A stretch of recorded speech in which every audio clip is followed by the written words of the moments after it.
So welcome to our channel. Today's session we are going to discuss about 8085 pin diagram. So it's a structure of 8085 pin diagram. It has a 40 pin dual inline package IC.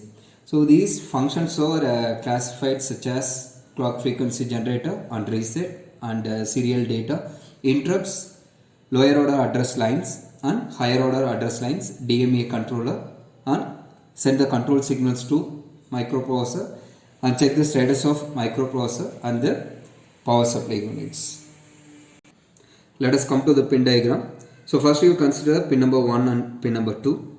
So it's namely called as X1 and X2. A crystal oscillator is connect with X1 and X2 pin. Basically the crystal oscillator is generating the clock frequency. Here the clock frequency range is 6 MHz. This frequency is applied to the microprocessor 8085 microprocessor. The internal block support only 3 MHz of frequency. Here generating frequency is 6 MHz. That frequency is divided by 2. We can get the 3 MHz of frequency. That frequency is sent to the different block of 8085 microprocessor. Next pin number 3. So pin number 3 is a reset out signal. Okay. So generally the reset signal is used to clearing the data. Okay. So here represent reset out. What are the device is connect outwards of the microprocessor. For example, some peripheral devices or memory unit connect with the microprocessor. If you want to clear the data means you can send the reset out signal. So this signal is produced by the microprocessor. Okay. When this signal equal to 1. So in this case, what are the devices connect from the microprocessor? That device values clearing. Okay. So whatever value is present in the function. So after getting this reset out signal, just bring back to the original portion of the device, peripheral unit or memory device. The next pin is pin number 4 and pin number 5. So these two pins are used to getting the data or pass the data. So serial in data or serial out data. The serial in data SID is a input of microprocessor, SOD is a output of microprocessor. Okay. Suppose the microprocessor want to perform any addition function or subtraction or any functions, you need some data. The data get from the memory unit. Okay. So from the RAM you can get the data. So the data is passed through the SID pin and then this value is passed to the internal registers. Next pin number 4 is SOD. So serial output data. After execution of this microprocessor, the result is stored to the accumulator. In this accumulator content is passed to the display unit or memory devices through SOD signal. Okay. So this signal is a output pin.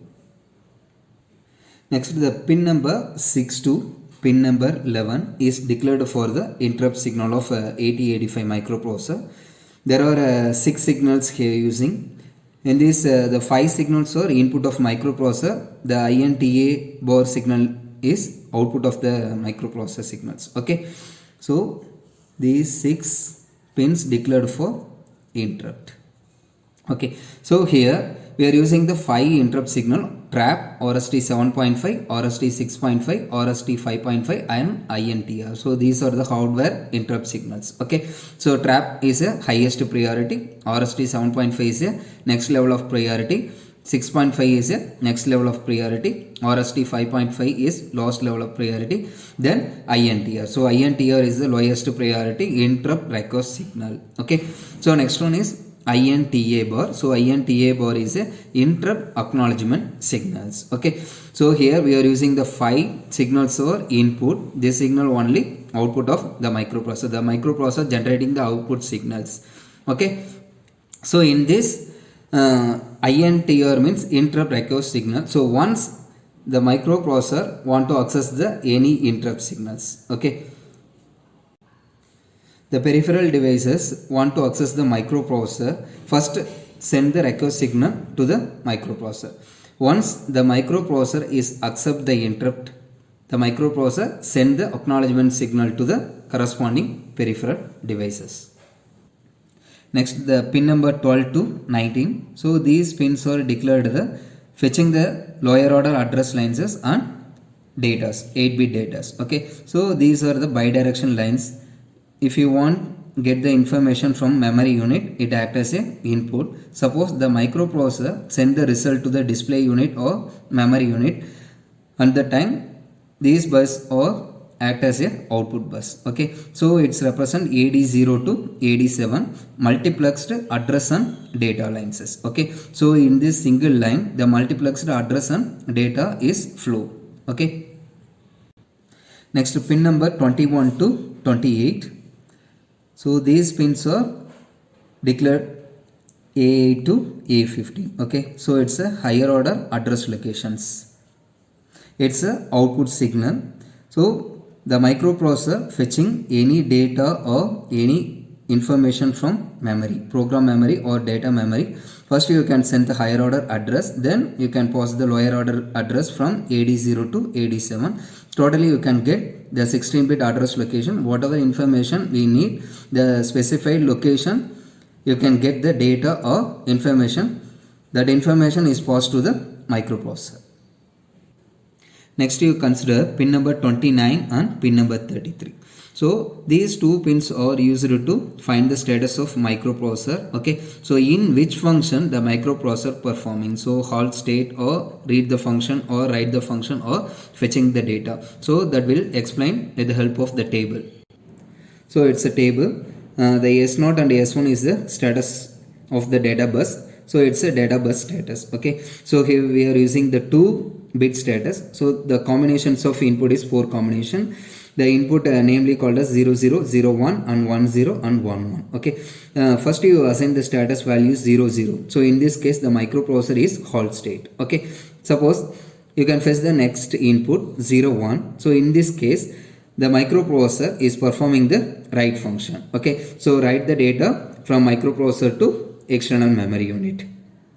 The third input is 10. So in this case the microprocessor is the read the content of data or information from memory, so program memory or data memory. So next one 11. So 11 is the fetching. So fetching operation, fetch the instruction. Okay, in the program memory you can fetch the instruction one by one. Next pin number 30. So pin number 30 is a output pin. So it's referred to the output signal. Okay, so this pin represent ALE, so address latch enable signal.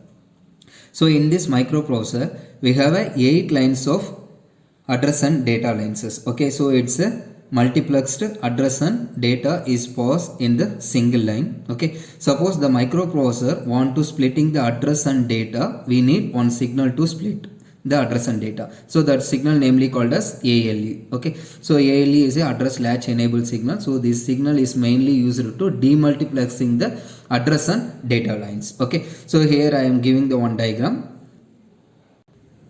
Okay, it's a block diagram of address latch enable signal, how to demultiplex the address and data lines. Okay, so it's a 8085 microprocessor. In this microprocessor we are using the lower order address and data lines AD0 to AD7. So next one is ALE, so address latch enable signal. Then you can use the higher order address lines A8 to A15. Okay, suppose you want to accessing the data from memory, program memory or data memory, you need 16-bit address location. So this is the lower order address, this is the higher order address. Okay, so higher order address you can get from A8 to A15. Okay, so in this place you can get the higher order address locations. Okay, the next we can get the lower order address location. So in this lower order address location is get from this signal AD0 to AD7. Okay, so in this bus you can transfer the 8-bit address lines and data lines. Okay, so these signals first transfer to the latch. So 74LS373 8-bit latch enable. Okay, so in this block you can send the multiplexed address and data lines. Okay, so here we are using the one control signal. That control signal namely called as ALE, address latch enable signal. Based on this value only you can get the data or address lines. Okay, suppose the ALE value equal to 1. So in this case you can get only address. So output of the latch you can get A0 to A7. So higher order address lines only you can get the output of the latch. Okay, suppose the ALE value equal to 0. So in this case you can get the data. Okay, so before the block only you can get the data just to filtering the address lines. So it's a block diagram of how to demultiplexing the address and data lines.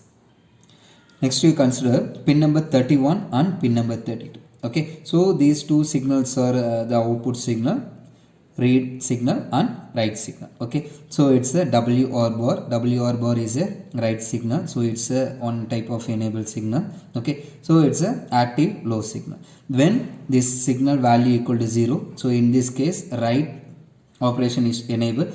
You can write the information from microprocessor to memory unit.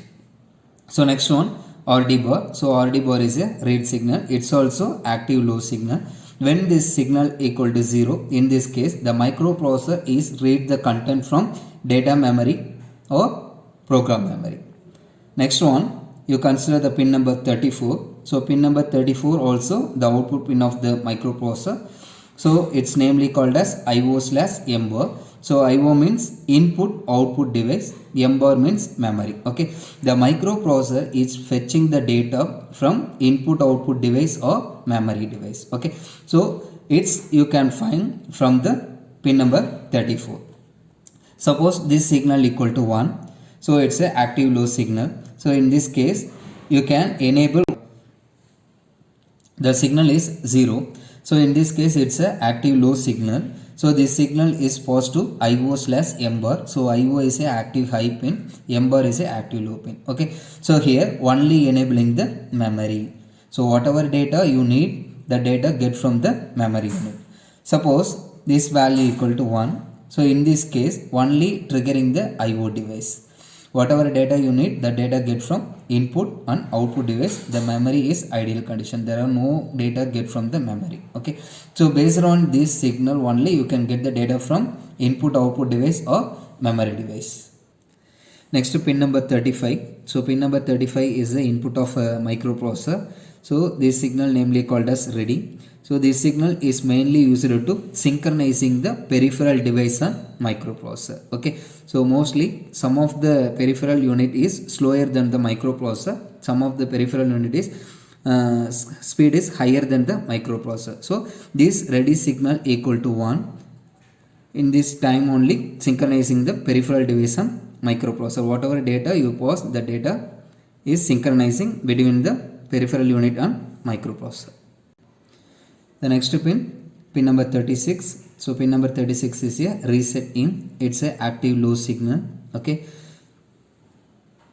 when this signal equal to 0, just clearing the internal registers and program counter values to 00. Next signal, pin number 37. So pin number 37 is a clock out signal. It just enabling the peripheral devices. Okay, so whatever the device is connect from the microprocessor, so the device you can enable. So this signal pass from the microprocessor, so it's a output signal. Next, pin number 38 and 39. So these two pins are hold and HLDA signals. Okay, so these two pins are mainly used to DMA operations. So DMA means direct memory access. The large amount of data is transferred between the register and memory. So in this operation is called as a DMA, direct memory access. Next, pin number 40. So pin number 40 is connect to VCC. So VCC is referred for plus 5 volts. Okay, so it's a input pin. The operating voltage is plus 5 volts. So plus 5 volt is connect to 40th pin. So next, pin number 20. So pin number 20 is a ground point. Okay, so it's a voltage level is 0. Okay, so this is a overview of 8085 pin diagram. Thanks for visiting my channel. Please subscribe. Thank you.